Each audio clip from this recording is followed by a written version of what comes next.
جو تمہارے لیے نہ بھولنے والا درد بننے والا ہے۔ اس کے چہرے پر جھکا ہوا سینے میں لگی آنکھ کے پیش نظر بہت غصے اور سنجیدگی سے بولتا ہوا اس کو خوفزدہ کر گیا تھا۔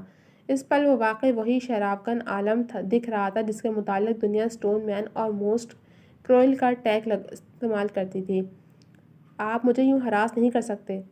اس کی سلگتی سانسوں اور آنکھوں سے نکلتے شرربار تاثرات اسے حواس باختہ کر رہے تھے۔ اب میں تمہیں ہراس کیا مینوپولیٹ سب کچھ کروں گا تاکہ نیکسٹ ٹائم تمہارے پاس ثبوت ہو ایسی کوئی بکواس کرنے کے لیے۔ رکھائی سے کہتے ہوئے وہ تنے ہوئے چہرے کے ساتھ اس کے چہرے پہ جھکا اور اس کی سانسوں پہ قابض ہوتے ہوئے اپنے سینے میں لگی آنکھ کو اس کے اندر انڈیلنے کی کوشش کرنے لگا، لیکن اس کا غصہ تھا کہ بڑھتا جا رہا تھا، اور شاید اپنے بڑھتے ہوئے غصے کی شدت سے خوفزدہ ہوتے ہوئے اس نے ایک جھٹکے سے اسے چھوڑا اور پیچھے ہٹا۔ چند لمحے وہ سرد نگاہوں سے اسے دیکھتا رہا جو نیم وا سرخ ہونٹوں کے ساتھ گہری سانسیں بھرتی شاکی نگاہوں سے اسے دیکھ رہی تھی، اور پھر وہ لمبے لمبے ڈگ بھرتا وہاں سے نکل گیا۔ بالاج؟ اس کی پھٹی پھٹی نگاہیں اس کے چہرے کا جائزہ لے رہی تھیں جسے دیکھ دیکھ کے وہ سانسیں لیتی تھی، جس چہرے کو وہ پہرو بنا تھکے دیکھ سکتی تھی۔ وہ اس چہرے کو جانتی تھی لیکن شاید وہ اس شخص کو نہیں جانتی تھی۔ اس کی ششدر نگاہیں اس کے چہرے سے سرکتی اس کی گردن کے ساتھ لپٹے سیاہ رومال پہ گئیں، وہاں سے سرکتی ہوئی اس کے کھلے گریبان بازوؤں اور پھر میز پہ پڑی پسٹل تک گئیں تو گویا جم سی گئیں۔ کون ہیں آپ؟ اس نے گلابی ہونٹ سرگوشی نما آواز میں سرسرائے تو بالاج کی گردن میں گلٹی سے ابھر کے معدوم ہوئی۔ زرشالے میں۔ اس نے آہستگی سے اس کے ہاتھ تھامتے کچھ کہنے کی کوشش کی جب اس نے ایک جھٹکے سے اس کی گرفت سے اپنے ہاتھ چھڑوائے۔ ابھی نہیں، مجھے مت پکاریں ابھی، مجھے یہ بتائیں کہ یہ آپ کے پاس کیا کر رہی ہے؟ وہ بہت کچھ اس سے پوچھنا چاہتی تھی لیکن اس بہت کچھ کا مین اس کے سامنے پڑا ہتھیار ہی تھا، اس لیے اس نے بہت ٹھنڈے سے لہجے میں آہستگی سے اپنا سوال دہرایا تو وہ بے بسی سے اسے دیکھ کے رہ گیا۔ اسے اپنی جذباتیت پہ اس لمحے شدید تاؤ آ رہا تھا۔ یہ میرے کام کی وجہ سے میرے پاس ہوتی ہے۔ اس نے بہت دقت سے لفظ جمع کرنے کی کوشش کی۔ کیسا کام؟ میڈیکل کر رہے تھے نا آپ تو؟ میڈیکل والوں کے ہاتھوں میں اسٹیتھوسکوپ ہوتا ہے، گن تو نہیں؟ وہ اس کے پہلو سے اڑتی دبے دبے لہجے میں بولی تو وہ جیسے پریشان ہو اٹھا تھا۔ سرشیپ، میری اسٹڈی ادھوری رہ گئی تھی تو مجھے مجبوراً۔ اس نے اب کی بار بھی تحمل کا ہی مظاہرہ کرنے کی کوشش کی۔ مجبوراً آپ کو قاتل اور غنڈہ بننا پڑ گیا کیونکہ روزی روٹی کمانے کے لیے یہی طریقہ تو باقی رہ گیا تھا۔ کرپٹ انسان بنتے ہوئے اتنی کمینگی اپنے اندر انسٹال کروا لی کہ اپنی ہی بیوی کے سامنے کسی گھٹیا شخص کے روپ میں آ کے اسے ہراس کرتے رہے۔ وہ ایک دم سے اس کی بات کاٹتی چیختے ہوئے بولی تو وہ بھی صوفے سے اٹھا۔ بخار کی شدت سے اس کا سر درد بڑھتا ہی جا رہا تھا جبکہ آنکھیں بتدریج سرخ پڑ رہی تھیں۔ خدا کی نظر شالے، میری اٹینشن سے وہ غلط رخ دینے کی کوشش نہیں کریں۔ وہ اسے سچائی بتا نہیں سکتا تھا لیکن یوں اسے بدظن بھی نہیں دیکھ سکتا تھا۔ میں اپنی کوشش یہیں روک دیتی ہوں، آپ مہربانی کر کے میرے کمرے سے نکل جائیں اور میری ذات پہ ایک اور احسان کرنے کے آئندہ مجھ سے ملنے کی کوشش مت کیجیے گا۔ وہ اچانک بہت سرد اور اجنبی لہجے میں بولتی اس کی جانب سے رخ مکمل طور پر موڑتی اب قدرے فاصلے پہ جا کھڑی ہوئی۔ آپ میرے ساتھ ایسا کیسے کر سکتی ہیں؟ اس کی اجنبیت اور بے رحمی پہ وہ تڑپ اٹھا تھا۔ میں اس سے بھی برا کر سکتی ہوں آپ کے ساتھ۔ یہ جس کے نام کی تختی باہر گیٹ پہ لگی ہے نا، اس شخص کو اگر علم ہوا کہ آپ میری کن کن اذیتوں کا باعث بنے ہیں تو ایک منٹ نہیں لگائے گا آپ کی سانسیں چھیننے میں۔ اس لیے آئندہ مجھ تک آنے کی کوشش ہرگز مت کیجیے گا کیونکہ میں سمجھ چکی ہوں کہ… وہ تلخی سے بات کرتے کرتے رکی اور اپنے حلق میں اکٹھے ہوتے بہت سے آنسوؤں کو نگلتے ہوئے کچھ کہیں دور اندر لے گئی کہ جس شخص بالاج مصطفیٰ کے نام میں نے اپنی ساری زندگی کی تھی وہ 4 سال قبل ایک کار کریش میں ختم ہو چکا ہے۔ دل پہ زور سے پاؤں رکھے وہ شدت ضبط کا کڑوا مظاہرہ کرتی بہت بے رحمی کے ساتھ خالی لہجے میں بولتی اسے کھڑے قد کے ساتھ گویا منہ کے بل زمین پر گرا گئی۔ 4 خانوں میں 8 جگہوں سے درد اٹھ رہا ہے مگر کوئی ایک زخم بھی نہیں دکھ رہا ہے۔ 4 خانوں سے 12 جگہوں سے علاج کی غرض سے تمہیں 24 مرتبہ نکال چکا ہوں مگر جن لمحوں کی سکونی وحشت کے بعد دل پھر سے بھرتا ہے اور درد اٹھتا ہے۔ آج شب کمرے کے دائیں جانب والی تنہائی نے سمجھایا ہے کہ اسے نکالنا حل نہیں ہے، اس کے لیے خود کو مار دینا ہوگا مگر اس احتیاط سے کہ سانس قائم رہے۔ وسیم عباس۔ سوئمنگ پول میں دونوں پیر لٹکائے وہ بے توجہی سے پانی کو دیکھ رہی تھی۔ گزشتہ 4-5 روز سے اس کی یہی کیفیت تھی۔ مجھے لاج رازی کی اکلوتی بیٹی جسے جو چیز پسند آ جائے اسے حاصل کرنا اس کا جنون میں شامل ہو جاتا ہے، ایسے ہی جیسے شرابگن عالم۔ جسے اس نے خوش قسمتی سے حاصل کر لیا، اور اس فتح یابی کے بعد وہ صحیح معنوں میں ہوا میں اڑ رہی تھی جب ان دونوں کی پرسکون زندگی میں ظالمی نامی ایک طوفان آیا تھا۔ جب سے اس نے افغان کو جانا تھا، وہ جانتی تھی کہ وہ وش ڈے پہ اپنی پوری کوشش کرتا تھا اپنے ورکرز کی ان ڈیمانڈ کو پورا کرنے کی جو وہ عام حالات میں اس سے نہیں کہہ پاتے تھے، مگر وہ یہ نہیں جانتی تھی کہ اس دن اس سے پورے کا پورا افغان عالم سے چھین لیا جائے گا۔ وہ فٹ پاتھ پر ٹیکسیوں کے انتظار میں کھڑی ہونے والی لڑکی، جس سے بہتر تو اس کی ملازمائیں تھیں، وہ اس کے سامنے دھڑلے سے شرابگن کو مانگ کے اس کے مقام پر پہنچ گئی تھی۔ افغان کے اصولوں کے پیش نظر اس نے یہی سمجھا کہ وہ بس وقتی اس سے رشتہ جوڑے گا، لیکن اپنی فیانسی کی موجودگی میں اس بے جوڑ رشتے کے شہر بھر میں پورے جوش سے متعارف ہونا اس کے دل کو کھٹکا سا گیا۔ اس کے بعد افغان کا اس لڑکی کی طرف التفات لوٹانا یا اس کی توجہ سے جلتے توے میں بٹھا دیتی تھی، اور شاید اس بابت وہ کچھ دن قبل وہ افغان کے سامنے بھی بہت شدید جذباتیت کا مظاہرہ کر گئی تھی۔ اس جذباتیت کا کوئی انہونہ رد عمل آنے سے قبل اس نے جلال شیرازی سے بات کی کہ وہ شیری سے ان کی شادی کی بات کریں، اور آج وہ شادی کی بات کرنے کے لیے ہی آ رہا تھا۔ میڈم، 4:30 ہو چکے ہیں، سر کہہ رہے ہیں کہ آپ تیار ہو جائیں۔ ملازمہ کے اچانک آواز سے اپنے خیالات سے چونکی اور پھر کثیر مندی سے گردن دائیں بائیں گھماتی وہ اٹھی اور تیار ہونے کے لیے چل دی، کیونکہ وہ جانتی تھی کہ افغان کو بھاگنے کا موقع نہیں دینا چاہتی تھی۔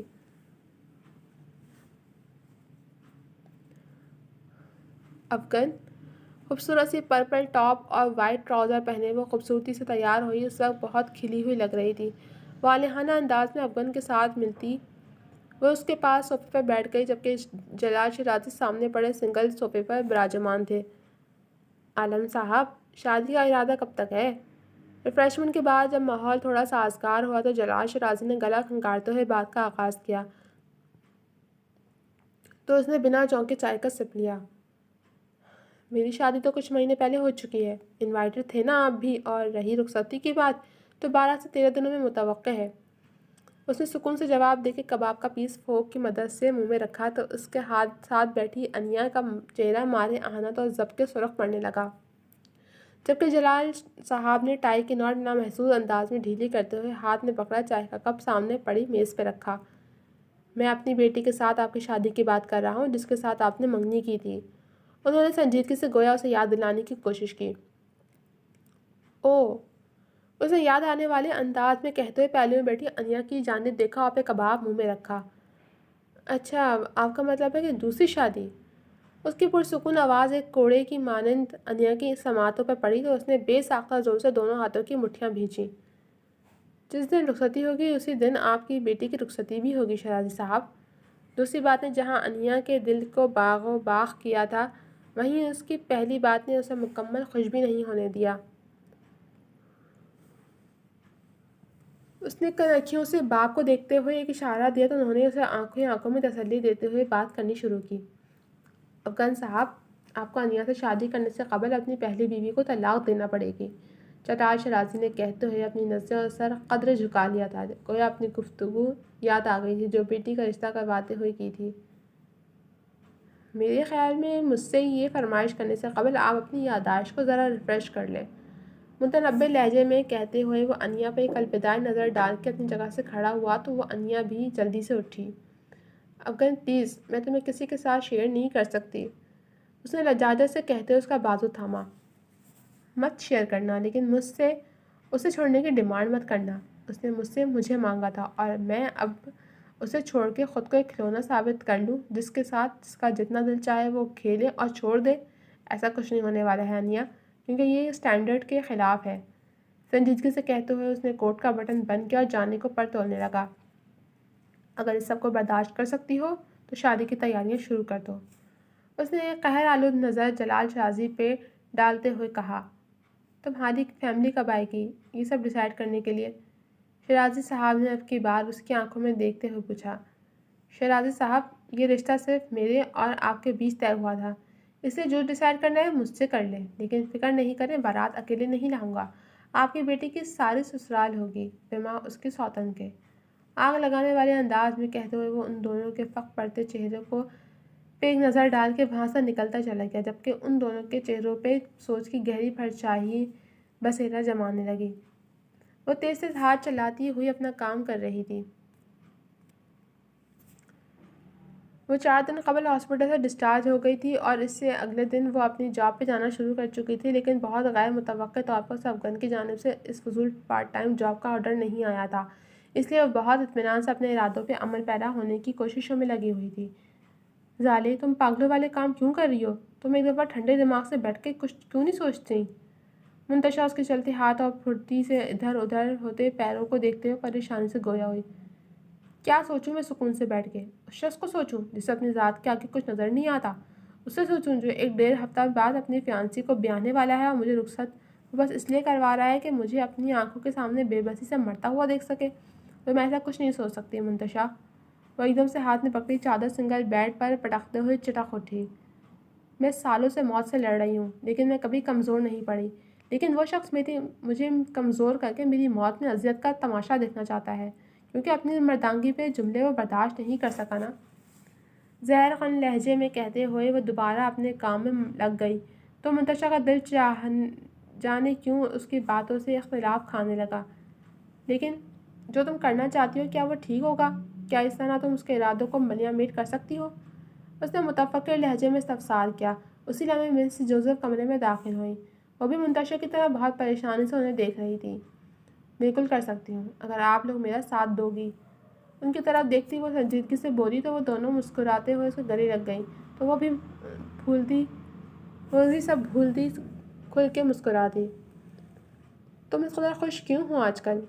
آج بڑے دنوں کے بعد نواز عالم اور احمد انور بڑی فرصت کے عالم میں اکٹھے بیٹھے تھے، کیونکہ میرے ہاتھ ایک دیو کی مینا، سونے کی کنجی، قارون کا خزانہ، گویا سمجھو کہ سب کچھ لگ گیا ہے۔ سگریٹ کے گہرے کش لیتا احمد انور پاٹ دار انداز میں گویا ہوا تو اپنی گلاس میں شراب انڈیلتے نواز عالم نے اس کی طرف دیکھا۔ کیسا خزانہ؟ اس کی آنکھوں میں تجسس چھلکا۔ تمہارے بیٹے کی بیوی اس کے آفس سے جاب چھوڑ کے میرے آفس میں کام کرنے آ چکی ہے۔ احمد انور کی بات پہ نواز عالم کی نشے سے چور آنکھیں چمکنے لگیں۔ اور تو اور وہ تمہارے بیٹے سے جلد رشتہ بھی ختم کرنا چاہتی ہے تو کیا خیال ہے؟ خباثت سے کہتے ہوئے اس نے بات ادھوری چھوڑی تو دونوں ایک ساتھ ٹھٹے مار کے ہنسنے لگے۔ خلاف توقع اپنے مقررہ وقت سے آدھا گھنٹہ لیٹ وہ آفس پہنچا اور اپنا کوٹ اتار کے اسٹینڈ پہ لٹکایا اور پھر جلدی سے کپ فولڈ کرتا وہ اپنی ٹیبل کی جانب بڑھنے ہی لگا تھا کہ اس کے روم کا دروازہ ایک جھٹکے سے کھولتے ہوئے آندھی کسی رفتار پہ اندر داخل ہوا۔ اس مداخلت پر اسے ناگواری سے دروازے کی طرف دیکھا تو جیسے آنکھوں میں بے یقینی سے چھا گئی۔ وہ اس کے بھپرے ہوئے چہرے کو دیکھتا اسے مخاطب کرنے ہی والا تھا کہ وہ اس کے بے حد نزدیک پہنچتا اس کا گریبان تھام کے ایک زوردار مکہ اس کے جبڑے پہ رسید کر چکا تھا۔ جی تو جناب اب تک یہ سب اتنا ہی۔ کیسی لگی آپ کو یہ ایپیسوڈ؟